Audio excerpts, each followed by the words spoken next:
Bonjour à toutes et à tous. Dans cette nouvelle vidéo de Transition Pro Île-de-France, nous vous présentons aujourd'hui le dispositif d'émission reconversion, qui est un dispositif qui permet de pouvoir travailler son projet professionnel. Cette vidéo est à l'attention des acteurs des ressources humaines, comme les entreprises, les organismes de formation ou les acteurs de l'orientation. Je suis Asnat Ouati, je travaille au sein de la direction des partenariats de Transition Pro Île-de-France en tant que coordinatrice Transco et partenariat. Je suis Gilles Reynaud, chargé de mission cofinancement et partenariat institutionnel chez Transition Pro Île-de-France à la direction des partenariats. Nous avons deux objectifs aujourd'hui. Vous aider d'une part à mieux renseigner les salariés sur les dispositifs existants, mais aussi vous aider à guider les projets de formation et ou de création reprise d'entreprise avant leur lancement. Alors, qu'est-ce que le dispositif d'émission en reconversion? Donc, le dispositif permet de bénéficier des allocations de France Travail après une démission pour mettre en œuvre un projet professionnel, principalement pour une création ou une reprise d'entreprise, et puis éventuellement pour un projet de formation en vue de changer de métier, sachant que dans ce dernier cas, c'est surtout intéressant si le projet n'est pas éligible au projet de transition professionnelle, qui est un dispositif de financement principal que nous gérons chez Transition Pro Île-de-France. Alors maintenant, nous allons voir les conditions pour bénéficier de ce dispositif. Comment ça fonctionne? Le salarié doit être en CDI du secteur privé et justifier de 5 années d'activité continue, soit 1300 jours travaillés au cours des 60 derniers mois. Pour vérifier son éligibilité, il peut aller sur le site officiel qui s'affiche sur votre écran à l'instant, démission-reconversion.gouv.fr. Alors, comment ça se passe? La première étape pour le salarié, c'est d'être accompagné. C'est une étape obligatoire, donc il doit prendre rendez-vous avec un conseiller en évolution professionnelle, un CEP, sur le site qui s'affiche à l'écran, mon-cep.org. Donc cela va lui permettre d'élaborer son projet professionnel et de l'argumenter de façon vraiment construite et cohérente. Alors le CEP, c'est un service public qui est gratuit, qui est neutre, qui est confidentiel. Et le CEP peut également intervenir en collectif dans l'entreprise pour informer l'ensemble des salariés. Et puis Transition Pro Île-de-France peut vous mettre en relation avec les opérateurs du conseil en évolution professionnelle. Contactez-nous à l'adresse qui s'affiche à l'écran, c'est la page de contact sur notre site web. En étape numéro 2, le salarié doit déposer une demande du caractère réel et sérieux de son projet auprès de Transition Pro Île-de-France. En effet, pour qu'il ait droit aux allocations de France Travail, il faut que cette démission soit considérée comme légitime. C'est Transition Pro qui va étudier son projet professionnel. Si ce projet est reconnu réel et sérieux, le salarié obtiendra alors son attestation et on va le répéter, elle est indispensable pour bénéficier des allocations de France Travail. Une fois qu'il a dépassé cette étape-là, qu'est-ce qui se passe ensuite? L'étude du dossier par Transition Pro Île-de-France. Alors donc, à cette étape numéro 3 du processus, le salarié a déposé son dossier chez Transition Pro Île-de-France. Et donc, c'est une commission paritaire qui va évaluer la qualité du projet présenté, donc au vu du contenu du dossier. Donc, tout d'abord, c'est le projet professionnel travaillé avec le conseil en évolution professionnelle, le fameux CEP. Ensuite, la deuxième condition, c'est les caractéristiques du métier visé, telles que présentées par le salarié.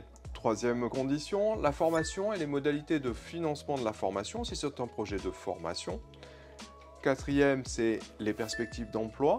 Et cinquième, éventuel, si ce n'est pas un projet de formation, c'est un projet de création ou de reprise d'entreprise, d'accord? Et donc, quelle est la viabilité de ce projet de création ou de reprise? Et donc, à l'issue de l'étude de ce dossier, la commission va émettre un avis et va donner une attestation de caractère réel et sérieux si les conditions donc sont bien réunies pour en attester. On vous parle déjà de l'étude du dossier, mais il faut aussi avoir en tête le rétro-planning. En effet, Transition Pro dispose de 2 mois pour répondre aux salariés à compter de la date de dépôt de son dossier. Donc lorsque le salarié ensuite est en possession de son attestation, pour que sa démission soit légitime, il dispose de 6 mois pour réaliser 3 actions. La première, c'est de démissionner, ensuite d'effectuer son préavis et enfin de s'inscrire chez France Travail. Donc seule France Travail est habilitée à vérifier les conditions d'éligibilité du salarié au moment de son inscription pour lui accorder ou non l'indemnisation qu'il demande. Donc, on insiste, c'est important, on a un conseil, il est vraiment important. Le salarié ne doit pas démissionner avant d'avoir obtenu l'attestation du caractère réel et sérieux de son projet. Donc, dites-le bien à vos salariés. Il faut d'abord faire les démarches, attendre la décision et démissionner après avoir reçu cette décision. Nous allons maintenant faire un petit récapitulatif de toute cette procédure. Effectivement, la démission reconversion, il est nécessaire de bien se répéter toutes ces informations, est un outil complémentaire pour gérer vos ressources humaines. Donc, ce dispositif est utile pour les salariés qui ont pour projet de quitter leur employeur afin de soit créer ou reprendre une entreprise ou bien suivre une formation en vue de changer de métier. Dans le cas où c'est un projet de formation, donc la deuxième situation, sachez que le salarié devra prévoir le financement de sa formation, car Transition Pro n'accorde pas de financement dans le dispositif démission reconversion. Si le salarié a un projet de formation qu'il a besoin de financer, donc en vue de changer de métier, le projet de transition professionnelle, le PTP, qui est un autre de nos dispositifs, peut l'aider à réaliser son projet. Le PTP, il s'adresse aux salariés dont le projet professionnel demande une formation durant leur temps de travail. Et donc le PTP leur permet de financer le coût pédagogique et la rémunération pendant la durée de la formation. Le salarié est aussi libre de déposer une demande de démission reconversion en même temps qu'une demande de projet de transition professionnelle PTP, et ceci dans le cas où il souhaite sécuriser son projet professionnel. Une vidéo explicative du PTP existe sur notre chaîne YouTube. Allez la visionner pour en savoir plus et, tant qu'à faire, conseillez-la à vos salariés.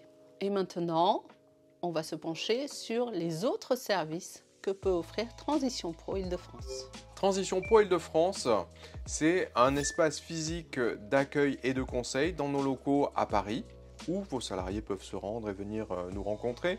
Ce sont également des informations collectives via des réunions ou des ateliers, et puis des vidéos sur notre chaîne YouTube pour présenter nos différents dispositifs. On a parlé de démission reconversion, également le PTP, et puis les autres. Alors, on peut également intervenir en entreprise, en organisme de formation ou dans toute structure partenaire finalement. Contactez-nous par notre site web, c'est disponible en ligne. Et le mot de la fin. Transition Pro est l'acteur majeur des reconversions professionnelles. En 2023, Transition Pro Île-de-France a financé plus de 5000 projets de transition professionnelle, de PTP, et a validé plus de 3400 dossiers de démission reconversion. Vous l'aurez donc compris, que vous soyez une entreprise, un conseiller en évolution professionnelle ou tout autre acteur de l'orientation professionnelle, nos dispositifs sont une véritable opportunité. Alors parlez-en autour de vous. Si vous avez aimé cette présentation, aidez-nous à la faire connaître. Likez, partagez, abonnez-vous à notre chaîne YouTube. On arrive à la fin de cette présentation. Merci à vous de votre écoute. Merci Gilles. Merci Asna. Et à bientôt. À bientôt.